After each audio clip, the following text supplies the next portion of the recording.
Trail seminar. I know all of you thought you were coming here to watch the World Cup, and sorry to disappoint, but we'll be watching a presentation instead. So today it is my pleasure to introduce our speaker, Brant Haddad, an MSc student in the Integrative Neuromuscular Sport Performance Lab here at the University of Calgary, where he is supervised by Dr. Matt Jordan. Brant completed his Bachelor of Kinesiology, also here at the University of Calgary in 2023, and began his MSc in 2024. His research focuses on the neuromuscular detriments of muscle strength and power, with a particular interest in understanding factors that influence human performance. Outside of the lab, Brant enjoys strength training and spending time with his family and friends watching sports. He says him and his family is heavily invested in hockey, baseball, and basketball. But today he'll be presenting his work titled, Does Lower Leg Force Enhancement Increase Ballistic Leg Press Force Between the Sexes? So please join me in welcoming Brant, and thank you for filling in a spot at this.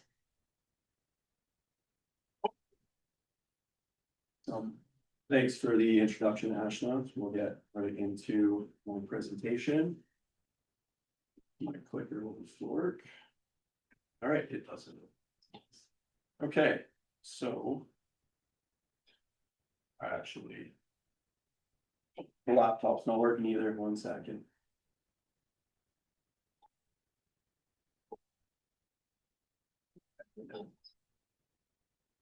There we go. Yeah. Okay, so we know that muscles, specifically skeletal muscle, are the biological motors that produce human movement. And this is influenced by active force production, which is underpinned by the mechanical properties of muscle. Now, this active force production is described by many classical theories, such as the sliding filament theory, cross-bridge theory, the force-length relationship, and the force-velocity relationship. But I want to focus specifically in on the force-length relationship, which in brief describes that a muscle's active force production is proportional to the overlap between thick and thin filaments within the sarcomere, which is dictated by a muscle's length. So Gordon and colleagues in 1966 actually mapped out this force-length relationship. So in this figure on the y-axis, we can see tension as a percent of the maximum, and on the x-axis, we can see the sarcomere length. So that relationship is going to look a little something like this. And so what they did is they measured the steady state isometric force at different muscle or different myofibril lengths, and they got given values. But there's this really interesting property of muscle called residual force enhancement, which contradicts our understanding of the force-length relationship and active force production. So if we were to say take a reference isometric at a given length on the descending limb here, which means it's a long muscle length, we would get a specific isometric reference value. But if we were to activate a muscle at a shorter length, as you can see in red, and then we stretch that fiber down to the same length as our reference isometric contraction, we would actually see that force is increased or enhanced. So this is what we call residual force enhancement, or what I'll be referring to as force enhancement for the remainder of the talk. So it is the increase in isometric force output following the active stretch of a muscle when compared to the purely isometric contraction at the same length and activation. So it's believed that titin plays a large role in this force enhancement property. So titin, which is the spring-like protein, which is attached to the Z lines and spans the half sarcomere. As you can see, this is it right here. So the two mechanisms that are believed to cause this force enhancement property with regard to titin are the interaction between titin and calcium and the interaction of titin and actin. So what happens is when the muscle is activated, calcium binds to titin and increases its stiffness. So then when it is stretched, it increases its contribution of force. And then with regard to the actin and titin interaction, it is believed that again, when the muscle is activated and stretched to a specific length, titin and actin interact, which reduces its free spring length. And then when the muscle is stretched, since its free spring length is reduced, it has an increased contribution of force. So why is this force enhancement property important for human movement? Well, we see this property at every structural level of skeletal muscle, ranging from the myofibrils to whole body mechanics during multi-joint testing. But we also see that the magnitude of force enhancement decreases as we move from the myofibrils to the whole muscle. It's also, interestingly enough, been shown to protect against eccentric strength loss in older adult men. Interestingly enough, it's also shown to be higher in older adult men when compared to younger adult men. It's also been shown to be involved in stretch shortening cycle actions in the adductor polosus and the ankle plantar flexor muscles.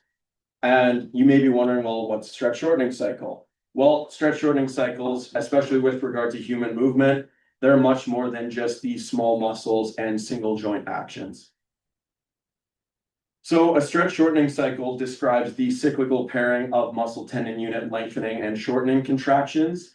As you can see in the figure here, we can see it broken into 3 phases. So this individual in the figure is performing a repeat hop test. So in the first phase, prior to landing, there's pre-activity of the target muscles. Then when they land, the muscle tendon unit is elongated or stretched, and this stores elastic energy. Then this energy is transferred to positive work in the shortening phase, which creates propulsion, and we see that hop. So the role of stretch shortening cycles with regard to human movement, we see these stretch shortening cycles in movements such as walking, running, and jumping. And we've seen that the stretch shortening cycle increases muscular power output. Now, our lab uses the counter movement jump, which you can see in the video on the right, we use it as a model to assess stretch shortening cycle function and lower limb power in humans. But now we have this really, really cool setup that allows us to measure residual force enhancement. So as you can see, we have this cool robotic leg press in the top right, which we are able to concurrently measure force and muscle activity. You can see here the vastus lateralis and semitendinosus using EMG sensors that are placed on the skin. And then we can also measure joint angles with IMUs. So why does lower limb power actually matter? Well, when I used to think about lower limb power, I used to think about it in the context of athletes. Muscle power has been shown to be a determinant of performance in a variety of sports, but interestingly enough, it's actually way more important for healthy aging. So muscle power has been shown to be an independent predictor of functionality across the adult age span, specifically in community dwelling older women. But we start to see the loss of muscle power, which starts in the 4th decade and then is accelerated in the 5th decade. We also see we lose lower limb power at a rate 2 times faster than strength with healthy aging. And there's also evidence of sex-dependent effects with regard to the loss of muscle power. So we've seen that force enhancement is protective against eccentric strength loss in older adults. We've also seen that it contributes to stretch shortening cycle function in small muscles. We've seen that muscle power is amplified in the stretch shortening cycle. And we've seen that muscle power is a key predictor of functionality with age. So that brings us to the aim of our study. And the aims were to examine the neuromuscular determinants of lower limb force enhancement between the sexes in healthy young adults with greater than 5 years of strength training experience, and to understand how force enhancement contributes to ballistic leg press force output and the relationship with lower limb power during stretch shortening cycle actions. So we had 3 objectives for our study. The first was to quantify the effects of lower limb force enhancement on ballistic leg press force. The second was to quantify the effects of lower limb force enhancement on quadriceps and hamstring EMG activity. And the third was to quantify the relationship between lower limb force enhancement and lower limb stretch shortening cycle power output. We hypothesized that lower limb force enhancement would increase ballistic leg press force and stretch shortening cycle power independent of sex and with no increase in agonist muscle active state. We also hypothesized that lower limb force enhancement is positively associated with stretch shortening cycle braking and propulsive power. So for our methods, on the screen here, you can see a breakdown of the individuals who participated in our study. So we had an even distribution of males and females, 14 in each group. But I'd really like to highlight the fact that when normalized to fat-free mass, our males and females were equally as strong. So this is important when we're considering the mechanical determinants of muscle strength and power. Much of the research just uses body mass normalization, but it doesn't take into account the mechanical properties that contribute to muscle strength and power. And we also have individuals with a similar training age, so similar training experience. So our testing protocol looks something like this. We started with a DEXA scan, which allowed us to obtain those fat-free mass normalization measurements. Then we went down to our lab in the Olympic Oval. Participants performed a standardized warm-up, followed by EMG and IMU prep. They were familiarized with the jump testing and performed a warm-up. Then they performed the first jump test, which you can see at the top of the screen. They performed 5 double leg counter movement jumps. Then they had a 5-minute period of rest, and they performed 10 repeat hops, double leg as well, as you can see in the bottom video.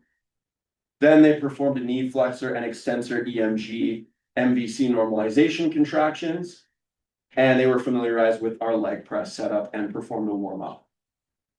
Then after 5 minutes of rest, they performed 2 baseline leg press contractions, separated again by 5 minutes of rest. Then they performed 2 force enhancement ballistic leg press trials, separated again by 5 minutes of rest, and then a final baseline ballistic leg press trial to control for fatigue. So the baseline trial looks a little something like this. It had individuals performing a 7-second isometric, which was immediately followed by a ballistic leg press action. As you can see here, we have that 7-second isometric contraction, immediately followed by the ballistic leg press action. And participants were instructed to push as hard as they can into the force plate through the entire duration of the testing protocol. So they did this once, had a 5-minute break, and did it again. And again, we recorded concurrent EMG and IMU data. Then they performed the force enhancement trial, which consisted of a 1-second pre-activation at a short muscle length, followed by a 2-second eccentric contraction, and then a 4-second isometric contraction, again, followed by that ballistic leg extension. So we controlled for time. As I said, in the baseline trials, they performed a 7-second isometric, but for force enhancement, you want to make sure that the duration of muscle activity is the same. So we had that 1-second pre-activation, 2-second eccentric, and then that 4-second isometric to again equal that 7-second total muscle activation. So that gives us a signal that looks a little something like this.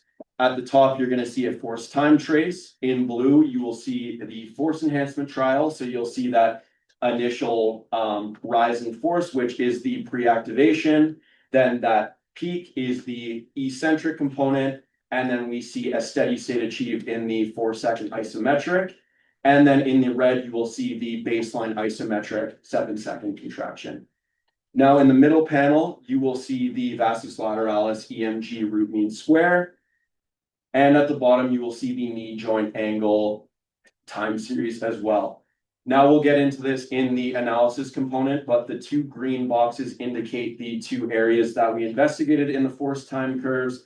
So the first one is during the isometric contraction, and then the last one is during the ballistic leg press contraction. So with regard to our methods, so for isometric force enhancement, we had the force plate mounted to the foot platform of our robotic leg press. We then obtained the resultant forces, and they were filtered using a 4-quarter Butterworth filter with a 5 Hertz cutoff. Force enhancement and baseline trials, as I mentioned before, the durations were matched. And then we obtained a steady state force between 4.5 and 5 seconds from the onset of muscle activation. And then we determined the mean force over this 500 millisecond interval. So our outcome measures are the isometric force in the baseline and force enhancement states. And then for the ballistic leg press, the force analysis, the ballistic leg press onset was determined using the IMU of the knee joint angle. And then we had all of the participants perform this ballistic leg press at a knee angular velocity of 150 degrees per second. And then we calculated the correlating linear velocity for our leg press. And the average force over the ballistic leg press action was obtained for analysis. So our outcome measure was the ballistic leg press force in both the force enhanced and the baseline states. So for our EMG signal processing, we concurrently measured the EMG activity from the vastus lateralis and semitendinosus using wireless EMG sensors. Now these signals were bandpass filtered between 10 and 500 hertz. Then we applied a root mean square filter with a centered and moving 200 millisecond window. And then the EMG root mean square signals were normalized to those MVC contractions. So our outcome measures are peak EMG root mean square values from both the isometric and concentric leg press actions in both the force enhanced and the baseline states. Then with regard to our analysis of the counter movement jump power and work variables, we, as you can see here in the figure in the top right, the blue represents a standard counter movement jump force time curve, and the red represents the standard counter movement jump velocity time curve. So what we did is we multiplied these curves together to give us the power time curve, which you can see in the bottom. And we were able to determine the peak propulsive power or peak power and the peak braking power from this curve, as you can see in the red shaded regions. And then we took the integral of this curve to determine the braking and propulsive work. So for our statistical analysis, we fat-free mass normalized all of our strength and power measures, as I mentioned previously. For the force enhancement analysis, as I mentioned, the participants performed 2 baseline and 2 force enhancement trials. So we took the baseline trial and the force enhancement trial with the highest average force within that 500 millisecond window. And then for the counter movement jump power and work variables, we took a 5 repetition average of all the jumps that they performed. For the analysis, we used linear mixed effects models with fixed effects of contraction type and sex, and a random effect for participant. Then we used linear regressions to analyze the relationship between lower limb force enhancement in percentage and the stretch shortening cycle power variables. So now all the figures that I'm going to present in the results section are demonstrating the estimated marginal means and the 95% confidence intervals with an alpha set to 0.05. So with regard to force output, we're going to start with the figure on the left. On the y-axis, you can see the fat-free mass normalized isometric force output. And then on the x-axis, you can see contraction type being the baseline and force enhancement. So for the isometric leg press force output, we saw no effect of sex nor interaction effect, but we did see an effect of contraction type, which showed us an approximately 4% greater amount of force produced in the force enhancement state compared to the baseline state. And then if we look at the figure on the right, it has the fat-free mass normalized ballistic force output on the y-axis, and again, contraction type on the x-axis. Again, we saw no effect of sex nor an interaction effect, but we did see an effect of contraction type, which resulted in approximately 5% greater force in the force enhanced state for ballistic leg press force.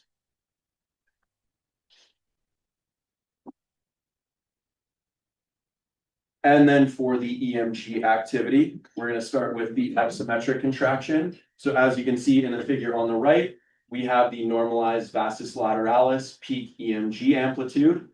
And then on the x-axis, we have the baseline and force enhancement contractions again.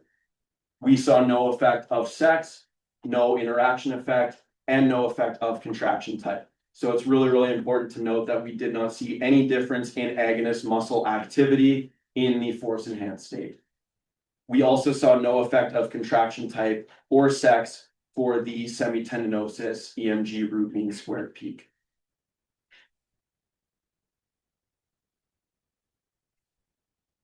But during the ballistic leg press action, we actually found something really, really interesting. So first and foremost, the semitendinosus showed no effect of sex or contraction type, but the vastus lateralis peak EMG showed an interaction effect with a p-value of 0.02. So this caused us to look at the simple models at which separated males and females. So on the left, we have the males values. On the right, we have the females values. So again, we have the normalized vastus lateralis peak EMG on the y-axis and the contraction type on the x-axis. So for the males, we saw no statistically significant difference in contraction type, no effect, or sorry, so we had no effect of contraction type. For the females, we have the same axes, the vastus lateralis peak EMG on the y and the contraction type on the x. Again, we saw no effect of contraction type, but we think it's interesting to note that the p-value was trending towards significance at 0.08. Then with the relationship between force enhancement and stretch shortening cycle power, on the left side, you're going to see the relationship between isometric force enhancement in percentage and peak propulsive power. We have the fat-free mass normalized peak propulsive power on the y-axis and isometric force enhancement on the x-axis. We saw no statistically significant relationship between these two metrics. And then for the figure on the right, we have fat-free mass normalized peak braking power on the y-axis, and again, isometric force enhancement as a percentage on the x-axis. Again, we saw no statistically significant difference, or sorry, we saw no significant relationship between these two metrics. But we did see that athletes with higher braking power tended to have higher force enhancement, but as I mentioned, this was not statistically significant. So what we then ended up doing is we conducted a sub-analysis where we broke our data set into tertiles. So this gave us 3 groups. We had a high force enhancement group, a low force enhancement group, and the middle force enhancement group. So what we ended up doing is we got rid of the middle tertile and compared the high force enhancement group to the low force enhancement group. So in the figure on the left, we look at the difference between peak braking power in these 2 groups. On the x-axis, we have the groups, so we have the low force enhancement group and the high force enhancement group. And then on the y-axis, we have fat-free mass normalized peak braking power. So we saw no statistically significant difference between these two groups. But interesting to note, it looks like the individuals in the high force enhancement group had lower peak braking power. And then when we move to the figure on the right, we're looking at the eccentric phase duration from the counter movement jump. So on the y-axis, we can see the eccentric phase duration. And then on the x-axis, we can see the force enhancement group. So the high force enhancement group and low force enhancement group. Again, we saw no statistically significant difference between these 2 groups with a p-value of 0.18. But again, it appears that the individuals in the high force enhancement group appear to have a lower eccentric phase duration. But I think it's important to note, as I said, these are not statistically significant findings. We are not powered to find a statistically significant finding because we removed 9 participants from our data set, so we were only left with 19. So this may inform future research, but it suggests that individuals who have a higher amount of force enhancement might jump differently than individuals who have a lower amount of force enhancement.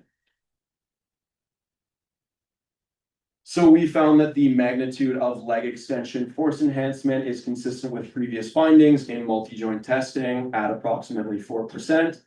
But it's really, really important. Our contribution is that when controlled for fat-free mass normalization and we controlled for strength and training history, we saw no sex-dependent effects. We also saw that force enhancement did not result in an increase in quadriceps muscle activity, which is also consistent with previous findings. We did see that the force enhanced state resulted in an increased ballistic leg press force of approximately 5%, but we did see an interaction effect for vastus lateralis peak activity, But when we investigated this further, we saw no significant difference in the males or the females. And we saw no relationship between the amount of force enhancement and stretch shortening cycle power metrics. So in conclusion, we determined that lower limb force enhancement did not demonstrate a biological sex dependency and occurred with no changes in agonist muscles active state. We saw higher ballistic leg press force output observed in the force enhanced state and a trend of increased agonist muscle active state for the females. But again, this is just a trend, not a statistically significant finding. And we saw no association between force enhancement and stretch shortening cycle propulsive or braking power. So for future directions, we want to examine the effects of cueing conditions on force enhancement, examine how varying forms of resistance training exercise and sport participation may affect the trainability of force enhancement, and examine the longitudinal variability in force enhancement in response to injury, disuse, and aging. I'd like to take the time to acknowledge my supervisor, Dr. Matt Jordan, my committee members, Dr. Walter Herzog and Dr. Kati Passanen, and all of the members of the Integrative Neuromuscular Sport Performance Lab. None of this work would be possible without them. And I want to thank you guys for listening to my talk today.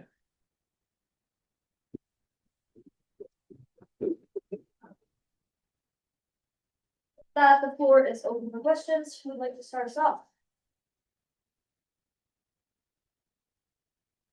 Okay, I'll ask you. Well, Mark, sir. Great job, Brent. Really interesting. We're really into comparing sex as well. And so we do similar things with fat to mass.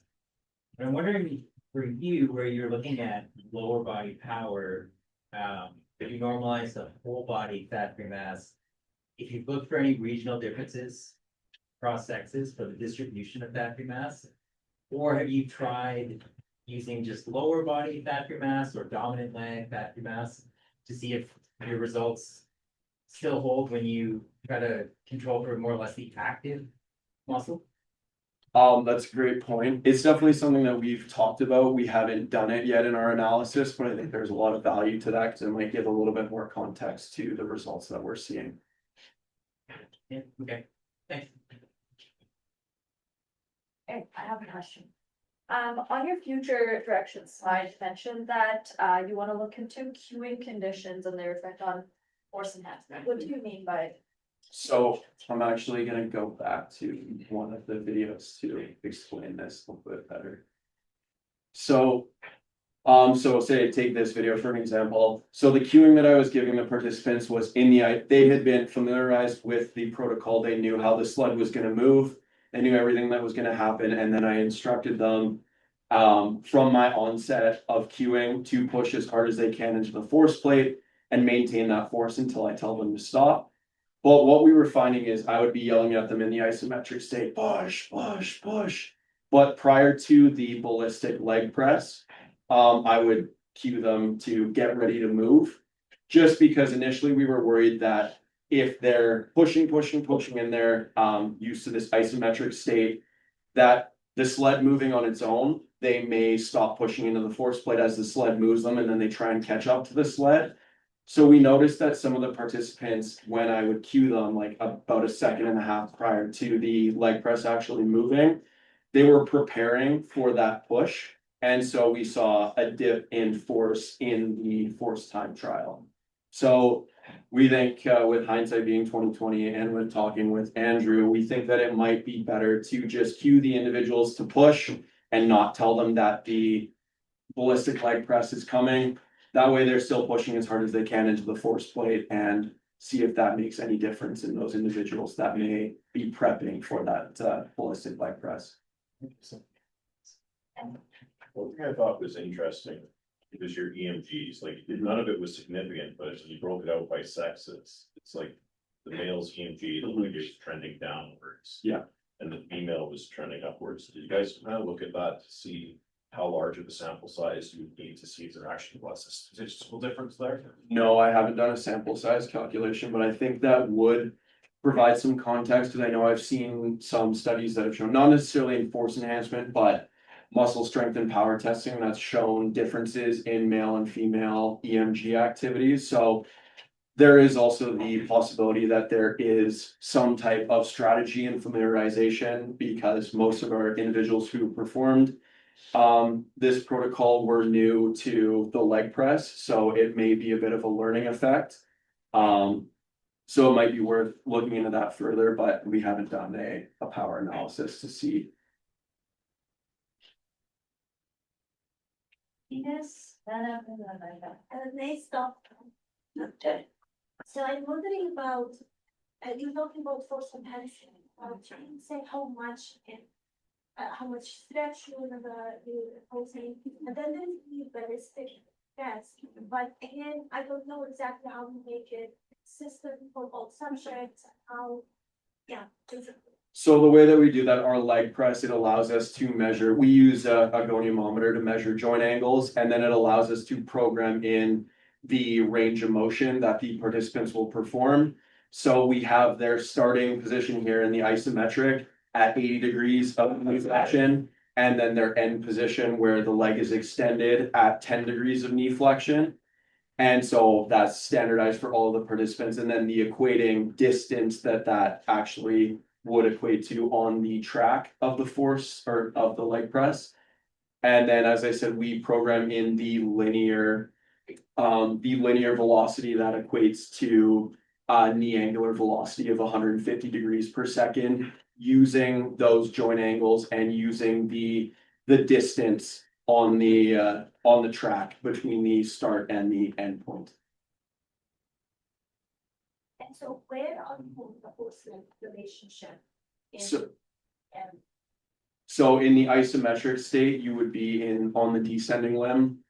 I don't know exactly where you would be. I would assume you'd be on the ascending limb in the extended state at 10 degrees of knee flexion, but I'm not 100% sure.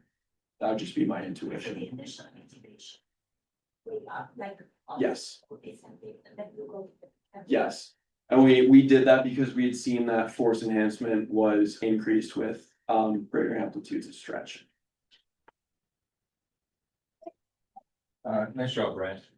Just a question about the sub-analysis you did with the tertiles. Because you compared them based off of the amount of force enhancement they had, Mhm. but there seemed to be like a lot of overlap between the groups in the variables you looked at. I was just wondering if you had like an arbitrary threshold for force enhancement, or if there was something you used to kind of base the sub-analysis off of. No, the way that we did it is we just ranked all of our participants, like the amount of isometric force enhancement that they showed. And then we split them into 3 groups and took just the top and the bottom group. So it wasn't necessarily a threshold. We just took that top 10 and that bottom 10 and then left out the 9 or the 8 middle. Then, and then online question, and then back to Venus. So it's a follow-up next to this. So why do you have the variability? Like from participant to participant, that's a great question. I don't think it's known what causes the variability thus far. I know there's hypotheses that it may have to do with neural inhibition, that it may have to do with tendon compliance and how much the muscle fibers actually stretch. But I think from what I've seen, I haven't seen any concluding evidence as to what may cause variability in responders. So I think it's also interesting, there was a study that measured force enhancement in both voluntary and electrically stimulated contractions. And they saw that some individuals did not display force enhancement during voluntary contractions, but during the electrically stimulated contractions under the exact same, I guess, contraction conditions, they did show force enhancement. The counter movement jumps and the hops were done with both legs, Yes. but the leg press was done with a single leg. Could you explain that design a little bit more? And why you chose 2 and then 1? That's definitely a good question. So counter movement jump testing specifically on one leg is very difficult. So we found that participants may actually be limited by their ability to perform the test, and it may skew the results that we got. With regard to the leg press, it's kind of the inverse where you're pushing with both legs. We may see, like most people will have a limb that they tend to favor more, so they might be pushing a little bit more with their left leg than their right leg or vice versa.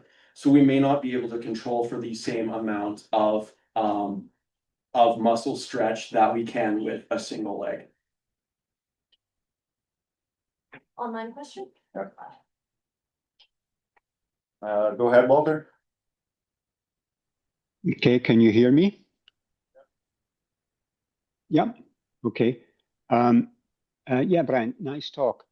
I was wondering, in your protocol, you had a 4-second isometric state before you did the ballistic movement. What was the idea about the 4 seconds there? So in the baseline state, we had the 7-second isometric state. So we had the 1 second pre-activation in the force enhancement trial, followed by the 2-second eccentric, and then the 4-second isometric, so that the baseline and the force enhancement trials took the same duration prior to the ballistic leg press component. Because one of the factors that's important for analyzing force enhancement is that it's the same duration from the onset of muscle activation in both states. I was just wondering if you had done the ballistic movement a bit faster. You would do the stretch and then you would have waited less than 4 seconds. Would you have expected the power output and the force in the ballistic movement to be more than the difference that you saw now? I don't know for certain. My intuition says yes, because I know that we see, say, for example, if you compare a counter movement jump to a squat jump, you see decreased concentric performance in the squat jump. And there's literature that suggests that the amortization phase between the stretching and shortening components of the stretch shortening cycle directly influences the performance of that shortening contraction. So my intuition is that it would probably be higher, but I can't say for certain. Yeah, no, I think it actually would be higher, but I thought it's interesting because essentially I think what you might have done is that, there's like 2 phases of the eccentric force. The one is the eccentric force that you just get, that's kind of explained by the force length relationship and by the cross-bridge theory. And then if you shorten directly right after the end of the stretch, then you have that eccentric force that you get naturally. And then you have also the force enhancement force. And I think by waiting the 4 seconds, all the eccentric overshoot, like from the force velocity relationship, is gone. And what you're measuring is just really the true effect of the force enhancement. And I just wondered if you did that on purpose like that. Yeah, I think we wanted to make sure that there was enough time to establish a steady state in that isometric component, so that required approximately a second following the eccentric component. And we were also concerned with being able to accurately measure that force enhancement in the isometric state. But I think you definitely raised a really good point, and it would be something that would be really interesting to look at in further research. The other thing that I wasn't quite sure was in the ballistic movement, when you did that, did you control the sled velocity, or was the sled essentially no resistance, or how did that work? So the way that the leg press works, to my understanding, is we set an acceleration, a deceleration, and then a linear velocity value. So I calculated for each participant, depending on their limb length, and the start and end points that we were able to measure prior to testing. I was able to calculate the linear velocity for each participant that would equate to 150 degrees per second of knee joint angle velocity. Okay, so the ballistic movement essentially was that the knee joint was able to extend at 150 degrees per second. Yes. Is that correct? Okay, yeah. And any reason why 150 degrees was chosen, 150 degrees per second? Yeah, so we The way that we determine that is we did extensive piloting, Shadan in the room here and Andrew were gracious enough to help me with it, where we simply went down and tried to determine how fast we could perform a concentric action on our leg press and achieve, like, I guess, for lack of a better way to describe it, actually be able to keep up to the sled and produce a maximal force output during that concentric or ballistic muscle action. And we ended up getting to approximately 150 degrees knee joint angle velocity before we were struggling to keep up with the sled. Yeah, nice, very nice.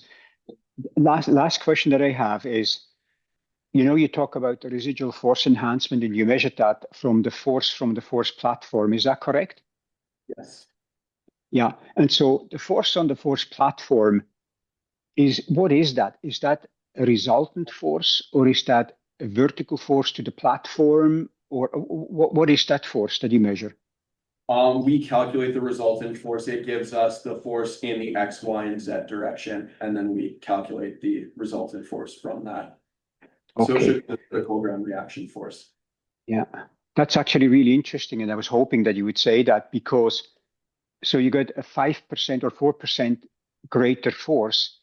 I was wondering if you also looked at the force direction relative to the joints, because if you have a small change in the direction of the resultant force, then your hip, knee, ankle joint moments might actually change by more or less than what the force gives you. And maybe at the end of the day, you would like to know what the moments are about these joints. Does it make sense what I'm saying? Do you understand? We didn't look at that. Like, as I said, all we looked at was the resultant force, but I think that's a really, really interesting point and might be worth looking into. Yeah, because if that resultant force, is a few centimeters further away from the knee joint, then the force might only be 4% greater, but the knee joint moment required might be, 15% greater. Or so I think that might be something to look at if maybe in the enhanced state the force direction changes in a distinct, in a systematic way compared to the regular isometric contraction. Yeah, that would be really interesting. Definitely worth Great. looking into. Yep. Thanks a lot. Great presentation. Enjoyed that. Dr. Herzog. I have one other quick question for you. So you didn't find any differences in the muscle activity. I know there were certain trends in the females versus the males and so on, but with the force enhancement that you saw and no changes in muscle activation, like what is your thoughts on that result? This is the result that makes the most sense to me based on what I've seen in the literature, because it's proposed that this force enhancement property is caused by the mechanical properties of the muscle. And one of the prevailing theories is that titin protein. So we wouldn't expect to see a difference in muscle activity if it is a mechanical property that's driving this force enhancement. And then a follow-up to that, if you are seeing different trends in the males versus females, which I kind of noted that too, what Andrew mentioned, that the lines were like kind of flipped. Would you think that then force enhancement acts differently on the different, based on that part of your result? I think it's difficult to say, because EMG data can be really noisy and there's, just different thought processes when you're performing these tests can influence your muscle activation. So I definitely can't say it for certain. It's definitely a good point though. Yeah. Is there another one? Okay. Any other questions for Brent? Venus. So along the same line, so why do you think males and females from the beginning, why do you think they should be different or not in the post? Like, is it because of your testing in situ, or if I take a fiber from a male and another fiber from a female, like even at the fiber level, I would see the difference? What are your thoughts? I haven't seen any convincing evidence that male and female muscle fibers have any mechanical differences. I know I mentioned earlier that I've seen some literature that suggested there may be differences in activation strategies between males and females, but I think at a whole body level, or sorry, the level of the muscle fiber, I don't think there's any properties that may directly influence if males and females would show force enhancement differently. There are factors that may, I think there's as much variability between males and females as there are within males and females, so it's really, really tough to say what might drive that. Okay, not seeing any other hands go up, so any last questions before we thank him for his talk? Well, I guess not, then let's thank him for the talk.